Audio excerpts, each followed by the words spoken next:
When people think of FEMA, they think about, okay, when a disaster occurs, FEMA arrives. But what is the mission of FEMA? Well, we are invited in by the state, by the governor, to help in cases like we have here in North Carolina, where the local and state resources are simply overwhelmed. And our main mission for the citizens is what's called individual assistance. Now, we've had a declaration approved last night that covers 10 counties. We are receiving requests perhaps to add to that, and we're evaluating those. But we are here to help people affected by the flooding get back on their feet, so to speak. Now, we're not going to make people whole again, but we're going to be able to consider again on a one-by-one basis things that could be funding that could be done to their home, maybe to replace some drywall, to make maybe not every room usable, but enough so that they can live there, so they can get back into their homes. We also want to urge people to listen to what their local officials are saying. This is unusual in that we are here even though a response is still ongoing because of these floodwaters that are moving about all these counties.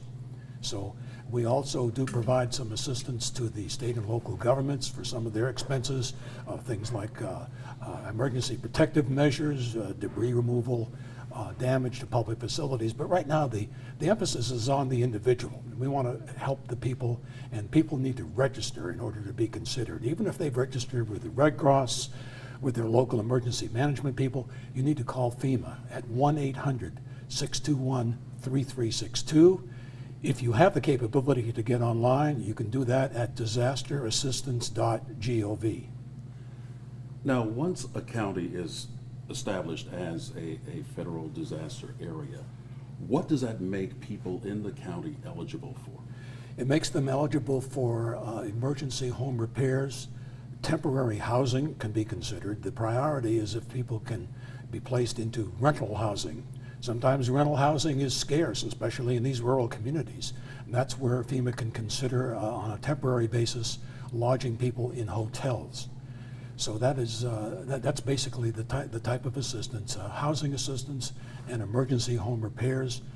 We don't duplicate insurance coverage. Some people are going to have flood insurance, but others are not. And those are the people that we can not make them whole again, but at least try to get them back on their feet. And one thing that has come up over the years, especially that's been supplied by FEMA, are the trailers. Is there going to be any difference? Well, how do you go through the process once you determine that, okay, we need to bring in the trailers? Well, first of all, we aren't using travel trailers anymore. We're using manufactured homes in cases where that is done. That's a rather detailed process involving looking at the local housing market and what's available or not available. That's maybe somewhat down the road. That's why we can do the temporary housing if needed in hotels. Well, maybe some of that process goes forward. But right now, our emphasis is on supporting the recovery, supporting the local and state agencies, and registering people in those 10 declared counties to be considered for individual assistance. You have said that, it's not your job, which is understandable, to make people totally whole. But as they are going through this rebuilding process, what are the things that folks should be keeping track of?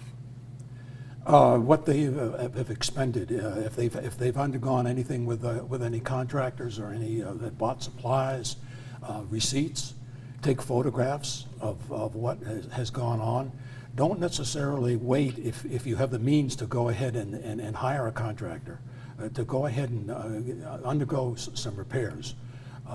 Insurance, of course, is your best line of defense, but the people that are not insured are those that we can consider, again, on a case-by-case basis. There's something else that can come into play here is the SBA, the Small Business Administration. They do low-interest disaster recovery loans. So often it is a combination of a FEMA grant, which does not have to be repaid, and an SBA low-interest loan. And the SBA can extend those loans out for a number of years. Sometimes on a case-by-case basis, they can fold existing loans into one overall loan to try to keep the payments down. So that's a combination. We work pretty closely with the SBA. And I'm going to say again that we are here to support our local and state partners. FEMA is not here to, so to speak, run the show. We're here to support and to help as best we can the needs that are not being taken care of or absolutely just cannot be handled by local and state resources. And once again, remind our viewers the number that they can call in order to get in contact To with register in those 10 counties is 1-800-621-3362. There may be a very few people in some of those counties who have the capability to get online, but if you can get online, go to disasterassistance.gov and you'll see all the information there. When you register on the phone, it may take no more than 10 or 15 minutes. Just some basic information.